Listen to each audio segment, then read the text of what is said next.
1977 में भारतीय विदेश सेवा में शामिल हुए। रूसी, अंग्रेजी, तमिल, हिंदी, बोलचाल में जापानी, चीनी और कुछ हंगेरियन बोलते हैं। भारत के दिल्ली में एक प्रमुख भारतीय सिविल सेवक कृष्णास्वामी सुब्रमण्यम के घर पैदा हुए। सेवानिवृत्ति पर वैश्विक कॉर्पोरेट मामलों के अध्यक्ष के रूप में टाटा सन्स में शामिल हुए। 2019 में उन्हें पद्मश्री से सम्मानित किया गया। जी हां, यहां हम भारत के वर्तमान विदेश मंत्री डॉक्टर सुब्रमण्यम जयशंकर के बारे में बात कर रहे हैं। सुब्रमण्यम जयशंकर जन्म 9 जनवरी 1955 एक भारतीय राजनयिक और राजनीतिज्ञ हैं जो 30 मई 2019 से भारत सरकार के विदेश मंत्री के रूप में कार्यरत हैं। 5 जुलाई 2019 से भारतीय जनता पार्टी के सदस्य और राज्यसभा में संसद सदस्य हैं। लेकिन क्या कारण है कि उन्हें सर्वश्रेष्ठ विदेश मंत्री कहा जाता है? आइए देखें जयशंकर द्वारा अंतर्राष्ट्रीय मीडिया को विभिन्न मुद्दों पर भारत की स्थिति बताने वाले कुछ करारा जवाब। The world is not stupid. We're not going to confuse anybody anymore. So I hope through your channel that message goes. I really don't see the basis for your question. In your response, you said, "quote It is hypocrisy." I thought you were supposed to ask me a question. We sent this out from GeoTV Pakistan. If you would like to entertain my question, answer. Okay. How about Kulbhushan? First of all, India and Pakistan have been accusing each other about terrorism. Hina Rabbani, as you said, yesterday, she brought up here. Could you come to the question? My question is, how long South Asia is going to see this terrorism and is disseminating from New Delhi, Kabul, and Pakistan? How long they are going to be at war? Number one, and second, and how about the UN Security Council resolutions on Kashmir? Does India abide by it or not? You're asking the wrong minister when you say how long will we do this, because it is the ministers of Pakistan who will tell you how long Pakistan intends to practice terrorism. So look, at the end of the day, the world is not stupid, the world is not forgetful, and the world does increasingly call out countries and organizations and people who indulge in terrorism. And by taking that debate elsewhere, you're not going to hide it. You're not going to confuse anybody anymore. People have figured it out. So my advice is, please clean up your act. Please try to be a good neighbor. Please try and contribute to what the rest of the world is trying to do today, which is economic growth, progress, development. So I hope through your channel that message goes. India has extended the import of Russian oil. It is a totally opposite position of the European sanction. Will you change your attitude during the G20 presidency? First, we need to establish the facts very clearly. The European Union, between February 24th and 17th November, has imported more fossil fuel from Russia than the next 10 countries combined. Just as I were to give you an India comparison, the oil import in European Union is like 6 times what India has imported. Gas is infinity times because we don't import, whereas European Union has imported $50 billion worth. But this is the way the European Union is going, and this is the way India is going. I would very respectfully suggest maybe European Union is actually doing something very much more than India is doing it. Mr. Borrell is not here today, not here now, but he was in the meeting, and he told the Financial Times before the meeting that the EU should be putting sanctions on refined oil products from India using Russian oil. You're right, Mr. Borrell is not with us now, but I really don't see the basis for your question, because my understanding of the Council regulations is that if Russian crude is substantially transformed in a third country, then it's not treated as Russian anymore.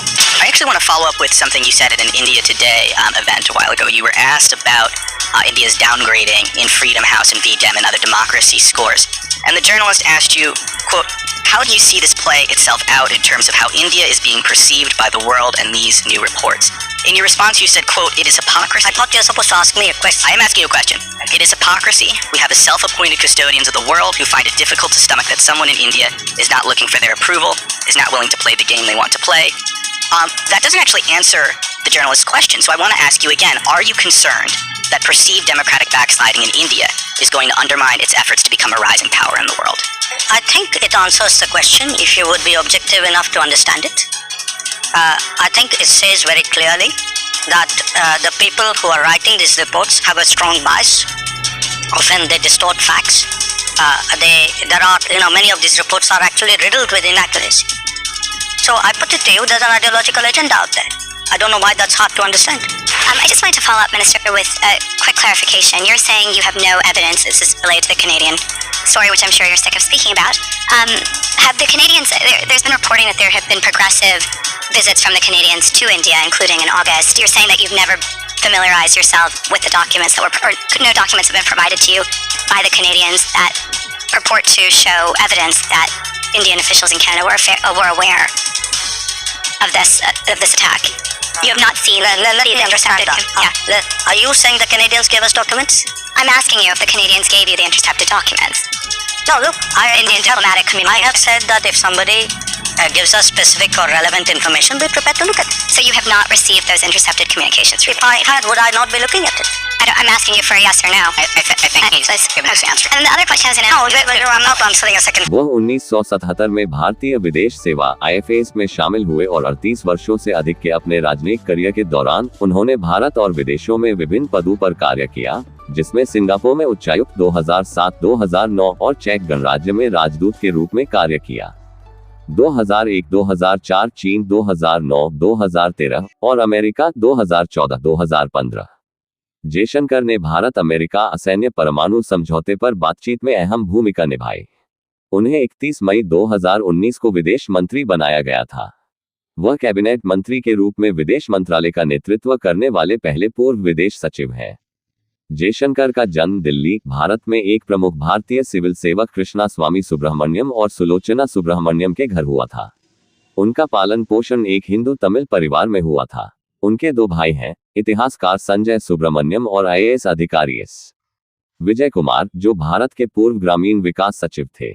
उन्होंने राजनीति विज्ञान में MA और MPhil किया है और जवाहरलाल नेहरू विश्वविद्यालय JNU से अंतर्राष्ट्रीय संबंधों में PhD की, जहां उन्होंने परमाणु कूटनीति में विशेषज्ञता हासिल की। जयशंकर 1996 से 2000 तक टोक्यो में भारतीय दूतावास में मिशन के उप प्रमुख थे। बताया जाता है कि जयशंकर ने भावी जापानी प्रधानमंत्री शिंजो आबे को अपने भारतीय समकक्ष मनमोहन सिंह से मिलवाने में मदद की थी। 2004 से 2007 तक जयशंकर नई दिल्ली में विदेश मंत्रालय में संयुक्त सचिव अमेरिका थे। इस क्षमता में वह अमेरिका भारत असैन्य परमाणु समझौते पर बातचीत में शामिल थे। जयशंकर सितंबर 2014 में भारतीय प्रधानमंत्री नरेंद्र मोदी की संयुक्त राज्य अमेरिका की पहली यात्रा की योजना बनाने, उनके आगमन पर उनका स्वागत करने और भारतीय अमेरिकी समुदाय के सदस्यों के लिए उनके सम्मान में रात्रिभोज की मेजबानी करने में शामिल थे।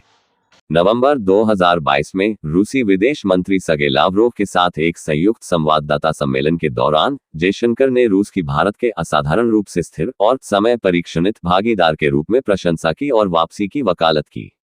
रूस और यूक्रेन के बीच बातचीत और शांति के लिए उन्होंने 7 अक्टूबर 2023 को इजराइल पर हमास के नेतृत्व वाले हमले की निंदा की।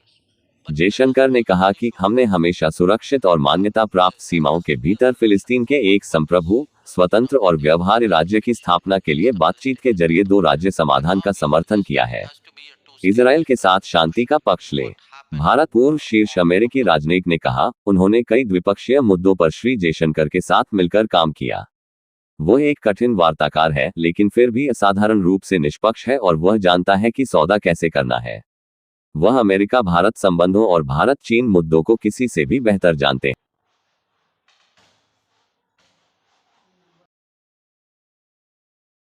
सुश्री बिस्वाल, जो अब US इंडिया बिजनेस काउंसिल की अध्यक्ष हैं, वरिष्ठ भारतीय राजनयिक देवयानी की गिरफ्तारी के बाद द्विपक्षीय संकट के बीच समस्या को सुलझाने में जयशंकर की अहम भूमिका थी।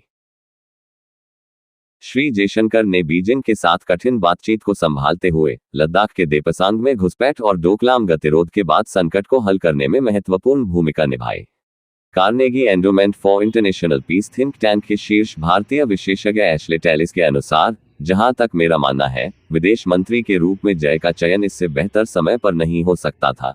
इसके 3 कारण हैं। वह भारत के हितों के बारे में रणनीतिक रूप से उस तरह से सोचते हैं जैसा प्रधानमंत्री और NSA को छोड़कर बहुत कम लोग सोचते हैं। वो विदेश मंत्रालय और भारत सरकार की अन्य नौकरशाही दोनों को अन्य की तुलना में बेहतर ढंग से प्रबंधित करने में सक्षम होगा, क्योंकि वह उनके रैंक के भीतर से आया है। और आखिरी और शायद सबसे महत्वपूर्ण बात यह है कि प्रधानमंत्री उन पर उन तरीकों से भरोसा करते हैं जो उन्हें लगातार उनके कंधे पर नजर रखे बिना भारतीय विदेश नीति को लागू करने की अनुमति देंगे। उन्होंने कहा, मुझे लगता है कि विदेश मंत्री के रूप में एनएस डोभाल और श्री जयशंकर एक शानदार टीम बनेंगे।